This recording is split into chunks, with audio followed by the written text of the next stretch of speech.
Welcome to The Explainer. Today, we're unraveling a pretty high-stakes scientific mystery that sits right at the intersection of academia and the modern labor market. Look, we hear it all the time from employers, right? The modern workplace absolutely demands soft skills. They want adaptable, resilient, emotionally intelligent graduates. But let's be honest, academia is traditionally built on memorizing facts and crunching numbers. So how do we bridge that gap? Can universities actually build these psychological resources, or are you just born with them? So, this brings us to a massive myth-busting question. Can you actually teach resilience and emotional intelligence in a classroom? A lot of people think emotional intelligence is completely fixed, or that resilience is just something you either have or you don't. Today, we're going to dive into a fascinating quasi-experimental field study that set out to solve this exact mystery. Okay, here's how we're going to break this down. First, the psychological skills challenge. Then, defining PsyCap and EI, the field experiment setup, experiential learning in action, the results with a major GPA twist, and finally, takeaways for higher education. Let's get into it. Section 1. The Psychological Skills Challenge. In today's wild, volatile work environment, just having technical skills, that's not going to cut it anymore. There is a massive, surging demand for psychological resources in the workplace. Employees need to be able to bounce back from failures, manage interpersonal conflicts, and somehow stay optimistic during a crisis. To understand how universities can systematically give their students this kind of competitive edge, we're pulling directly from a really comprehensive study by Mariana Gomes da Costa, Luisa Helena Pinto, Helena Martins, and Diana Aguiar Vieira. Published in the International Journal of Management Education, they ran a rigorous field experiment at a European university, specifically targeting second-year business and economic students, just to see if an educational intervention could actually move the needle on these crucial soft skills. Moving on to Section 2, defining PsyCap and EI. Before we crack open the experiment itself, we really need to define what we're testing here. These are complex psychological concepts, and the researchers had to pin them down to measure them. First up is psychological capital, or PsyCap for short. Think of PsyCap as a positive personal resource toolkit combining 4 key attributes: self-efficacy, believing you can actually mobilize your resources and succeed; optimism, expecting a positive outcome; hope, figuring out the literal pathways to reach your goals; and resilience, your ability to bounce back from failure. So a student with high PsyCap believes in their goals, finds creative workarounds when they're stuck, and doesn't totally crumble if they bomb a test. Next, we have emotional intelligence, or EI. Now, the researchers used a mixed model view here. It's not just about, being aware of your feelings. It's the ability to identify, manage, and actively control our own and others' emotions to guide behaviors. In the context of this specific study, this means vital skills like empathy, keeping your cool when facing harsh criticism, and the ability to encourage yourself when things get really tough. Section 3. The Field Experiment Setup. All right, so we've got our definitions down. Now let's meet our test subjects. We've got our experimental group, which is 89 business and management students. And then we have our control group, 76 economics students. What's super cool about this setup is that these students share very similar backgrounds, ages, and even go to the same faculty. But here is the major difference. Only the experimental group receives specific training through 2 mandatory courses focused entirely on personal and social competencies over 2 semesters. The control group, they just took their standard traditional economics curriculum.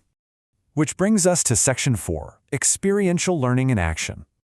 Now, you're probably wondering, how on earth do you actually teach something abstract like hope or self-encouragement to a bunch of business students? You can't exactly hand out a multiple-choice test on empathy, right? It requires a totally different approach. So, the educators used Kolb's experiential learning theory. The core idea here is that knowledge is created by actively transforming experiences rather than just passively memorizing stuff off a whiteboard. Students start with a concrete experience, then they reflect on it during reflexive observation. From there, they form new ideas during abstract conceptualization, and finally, they test those new ideas out in the real world through active experimentation. So, what did this actually look like in the classroom? Well, students were forced to debate controversial topics, and get this, they were assigned viewpoints they completely disagreed with, dragging them way out of their comfort zones. They practiced empathy by giving and receiving peer feedback. They navigated incredibly stressful mock job interviews, and they even had to go out into the real world to interview someone who currently held their dream job. These activities were specifically designed to push the students, basically forcing them to actively practice resilience and emotional regulation. All right, Section 5, Results and the GPA Twist. Fast forward 2 semesters, the training is done, and the data from the post-tests, it literally proves the intervention worked.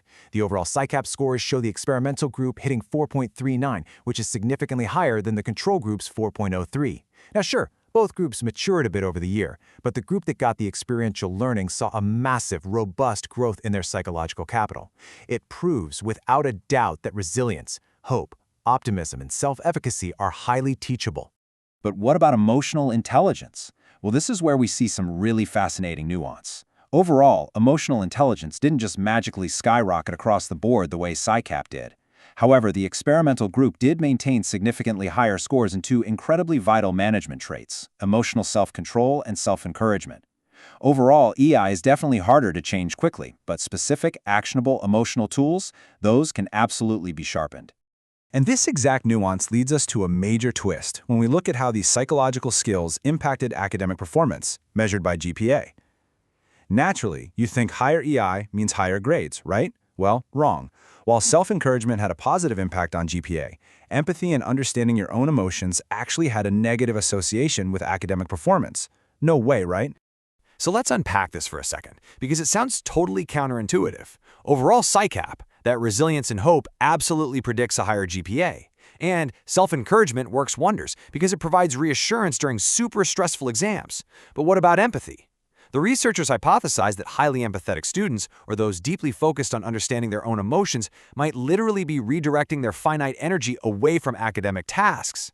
Instead of cramming economics formulas, their focus shifts to navigating complex social dynamics and figuring out feelings. Finally, Section 6, Takeaways for Higher Education. So what's the big takeaway from all this deeply fascinating data? We know we can teach these skills, and we know they have profound impacts on students. For higher education institutions, the message is clear. Build evidence-based PsyCap interventions directly into mandatory classes. Don't just leave them as optional electives. For faculty, the blueprint is right there. Design your courses using Kolb's experiential learning cycle to push students to learn through actually doing. And for the students watching this, the data is undeniable. Invest heavily in your own self-encouragement and resilience. These soft skills are a verified competitive advantage for your future career. The ultimate why behind all of this is perfectly summed up in a powerful quote from the paper, originally by Maria Humphreys Kill. She says, "Arousing emotions and careful reflection on those emotions are as necessary to management education as the presentation of facts and figures." It really emphasizes that responsible education isn't just about churning out human calculators. It has a crucial societal mission to develop emotionally capable leaders. Which leaves us with this final thought. We now know for sure that your psychological capital is not fixed at birth. It's basically a muscle, and it can be trained through concrete experiences and active reflection. So, if resilience and self-encouragement are the real keys to performance, what experience will you actively transform today to build yours? Thanks for hanging out with me for this explainer, and keep learning.